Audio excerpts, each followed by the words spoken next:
Have you personally witnessed examples of the top 10 ways to misuse a microphone? Well, you know what? People that are up at a lecture speaking, they've got stage fright, they've got inexperience, they don't know how to adjust the mic stand. That's where your job as a servant and as the audio tech are to get up there and help those people out so that they stop looking like idiots and using the microphone through their foreheads. Stanky Framps here with another wacky sound education. Today we're going to talk about mic stands and microphones. On most mic stands there are actually 5 places that you can use to adjust the microphone location, which gives you a lot of flexibility. Number 1 is here, 2 is here, 3, 4, and then you can pick up the mic stand and move it around. That in itself gives you a lot of flexibility. That's 5 ways you can adjust the mic and get it exactly where you need it. This grip down here is where you adjust both the height and the boom angle if you wish. You tighten that up and it gets locked into place. The one thing you do not want is to have rotation at this joint. This is an assembly joint for connecting this boom onto this mic stand, and therefore this should be tightened up and locked in place and not allowed to rotate. Next adjustment point is here. You can see this controls the tilt. There are different kinds of adjustments here. Most of them these days have rubber pads, and when you're tightening up this screw, you're squeezing the rubber pads. You don't want it really tight where it doesn't move. You want it tight enough so that it can handle the weight and doesn't droop. But if someone wants to make an adjustment, you use that sliding surface and you can make the adjustments you need to make, and the boom will stay in place after you make the adjustment without messing with the screw. There are other kinds that have teeth that grip each other. Those kind you don't want to really force because it'll cause those teeth to rub against each other and damage it. Next place of adjustment is right here.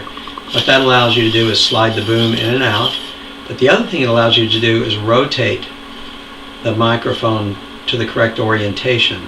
So rather than try to adjust that by messing with this screw, it's best to tighten this, get this screwed on really nice and tight, and then don't use this as your point of rotation, because all it does is loosens and it becomes floppy.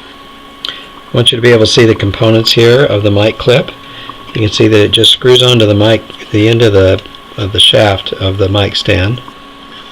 And these are meant to be interchangeable so that if you have a mic that's of a different size, you can get a different size mic clip.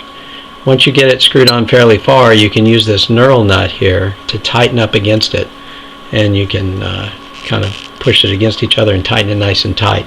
And then this joint should never be moved again.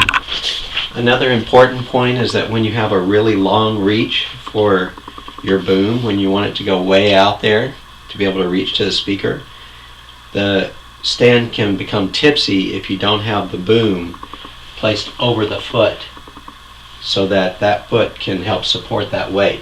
If you have the boom between the 2 feet, when you extend the boom, it becomes very tipsy.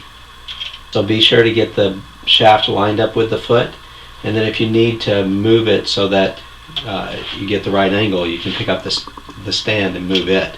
The 4th one is the actual tilt of the mic itself. This doesn't have an adjustment knob.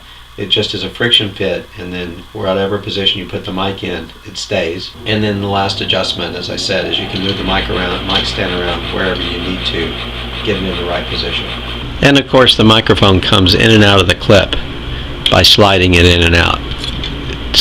This gap here is too small to try to force it through, so you have to slide it in. And if the wire is already attached, the wire just comes right through. As a sound guy, you always want to dress your wires and get your wires looking nice and neat. So we don't want to leave our wire hanging like this. You can take it simply back along the shaft, drape it over this nut, and then you can either wrap it around the pole, or they make these nice little clips which we then capture the wire with and clip onto the pole in a couple of places.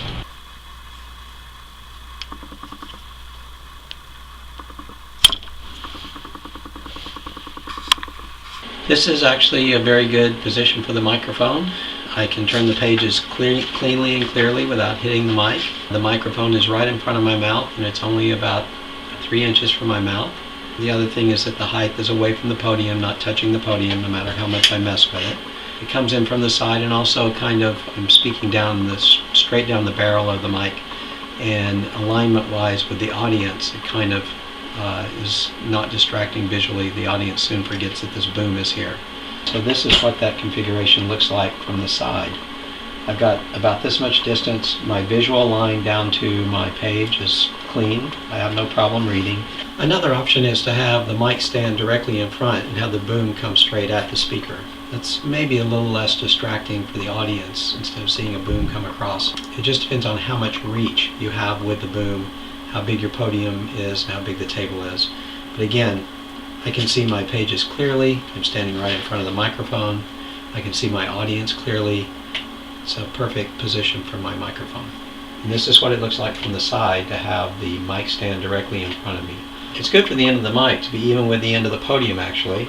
If you've got the right height and the right angle, it doesn't interfere with the speaker's field of view to the audience or the field of view to his book. You might want to come back a little further, but you can see by the time you come to the middle of the book or the middle of the podium, his distance is a foot away from the mic. That causes you to turn your volume up higher, which can lead to feedback and distortion. This is an example of what you really probably do not want.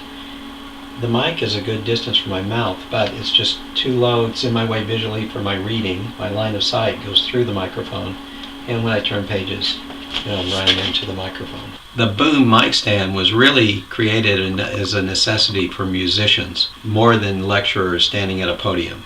Typically, musicians are pretty adept at getting the mic stands where they want them, and they may not need your help.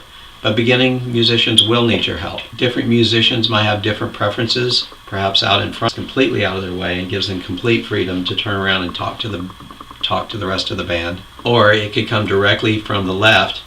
This tends to be the most restrictive because the neck of the guitar will run into the boom when he tries to turn this direction. So left is not the best. Or the right. This allows him to move pretty freely. The neck of the guitar doesn't interfere with the boom at all. Let me throw in just a bit of extra information about microphones here at the end of our session. As I said in an earlier lesson, these microphones are very directional.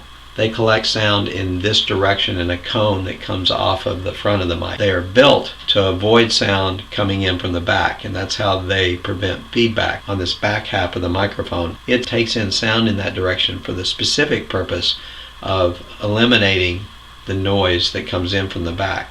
And if a singer or speaker covers that up with their hands, they're defeating that purpose. So try to convince your singers to not cover up the back and sing into the microphone like this. It looks cool, they're hugging the mic, but they're distorting the output that's coming from the microphone to your mixer. And another thing about microphones is that this covering here does come off. It's got a fuzzy piece of foam over the actual microphone piece, as well as there's fuzzy foam inside this screen. So both of those things are called pop filters. It keeps P's from popping into the mic. And sometimes you will see a foam ball that's added on top of a microphone, and that is yet another pop filter. It's a good thing to have on top of your mics. The speaker many times doesn't know what these knobs do and how they control the mic stand, and they're up there struggling with it. That's where you've got to be paying attention and get up there and help them out. Come and join us next time for another wacky sound education.